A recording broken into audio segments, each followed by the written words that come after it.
Berjumpa lagi dalam permenungan kita edisi Rabu 12 April 2023 dalam Oktav Paskah. Bacaan-bacaan liturgi hari ini, bacaan yang pertama dari Kisah Para Rasul bab 3 ayat 1 sampai 10 dan bacaan Injil dari Injil Lukas bab 24 ayat 13 sampai 35.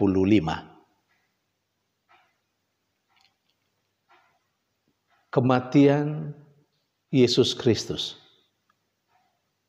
membawa pengaruh yang cukup signifikan dalam kehidupan para rasul. Sekurang-kurangnya ada dua pengaruh.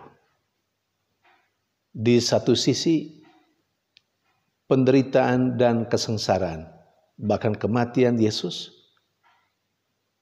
membuat para rasul merasa kecewa, galau,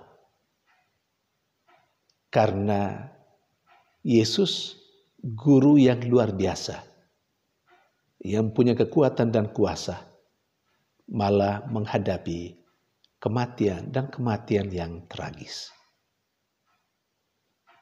Namun di sisi lain,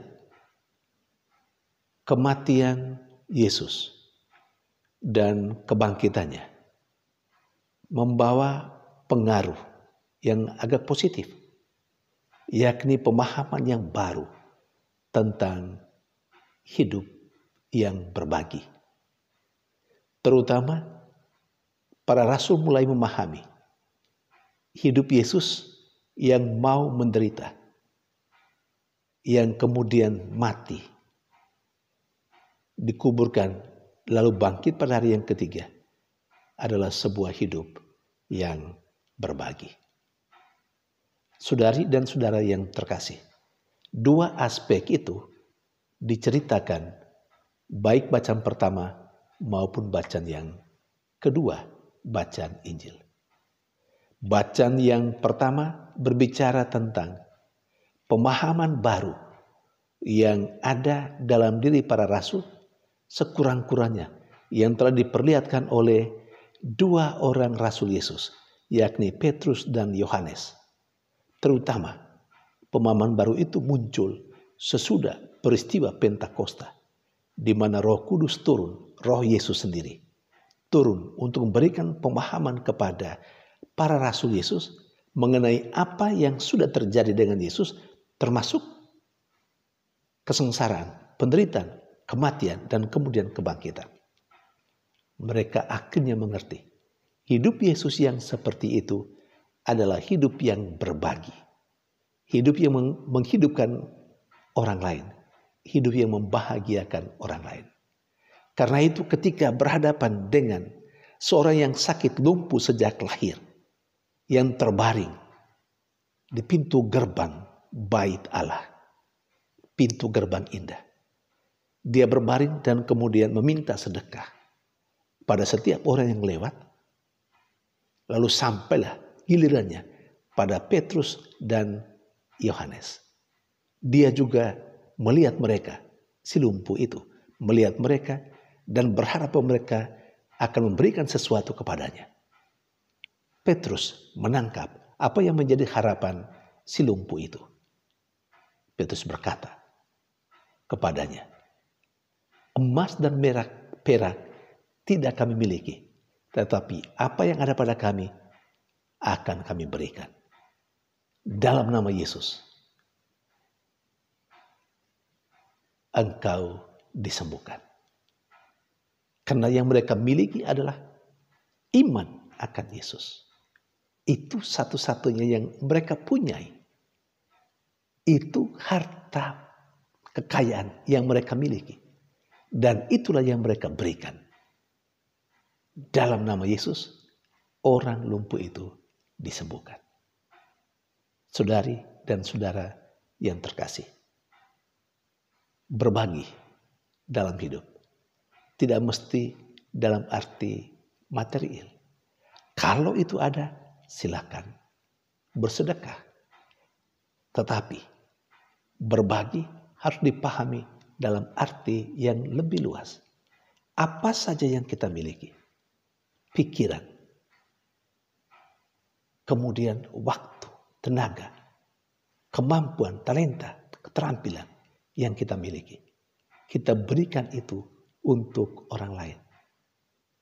Yang membuat orang lain bisa hidup karena kepintaran yang kita miliki, berbagi kepintaran, berbagi perhatian dan cinta kepada mereka yang membutuhkan perhatian dan cinta.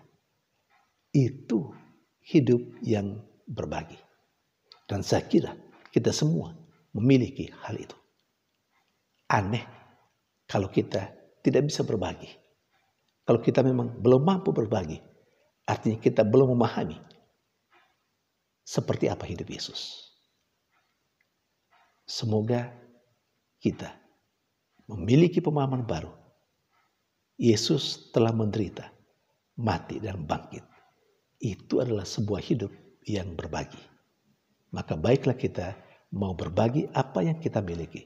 Entah kita miliki secara material, silakan kita berbagi secara material.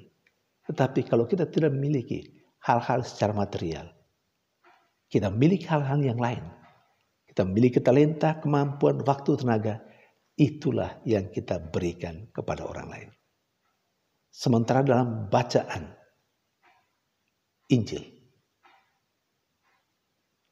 Yesus menemani kedua murid yang berangkat ke Emmaus.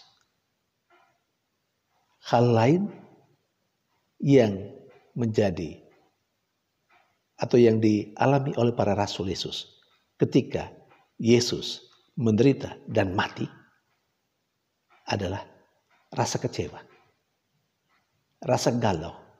Karena Yesus yang mereka banggakan, yang mereka andalkan, yang mampu berbuat segala-galanya, ternyata mati secara tragis.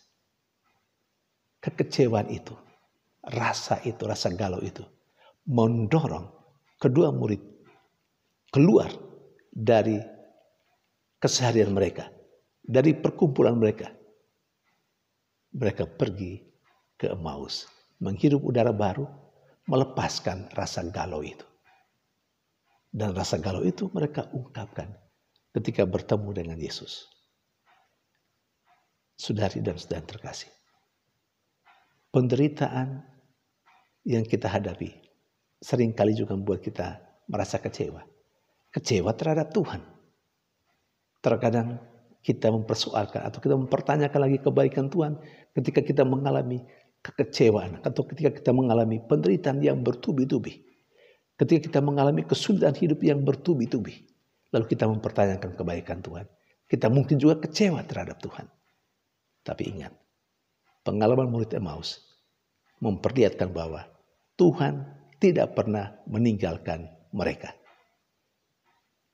Tuhan menemani mereka, mendengarkan jeritan hati mereka yang kecewa, yang galau. Lalu Tuhan memberikan pemahaman kepada mereka. Dan Tuhan menunjukkan bahwa Tuhan hadir dalam perjalanan hidup mereka. Tuhan hadir dalam kegalauan dan kekecewaan mereka. Dan Tuhan memberikan kegembiraan dan sukacita. Demikian juga dengan kita. Pada saat kita mengalami kesengsaraan hidup, penderitaan hidup yang bertubi-tubi, kesulitan hidup yang bertubi-tubi, kita merasa seakan Tuhan jauh dari kita. Tidak pernah Tuhan jauh dari kita. Tuhan selalu dekat dengan kita. Hanya kita yang mungkin menjauhkan diri dari Tuhan. Tuhan menemani kita sampai pada saatnya Tuhan menunjukkan bahwa Tuhan menyelesaikan persoalan kehidupan kita. Kita mau belajar dari murid ke Emmaus itu, bahwa rasa kecewa boleh saja kita alami karena sangat manusiawi.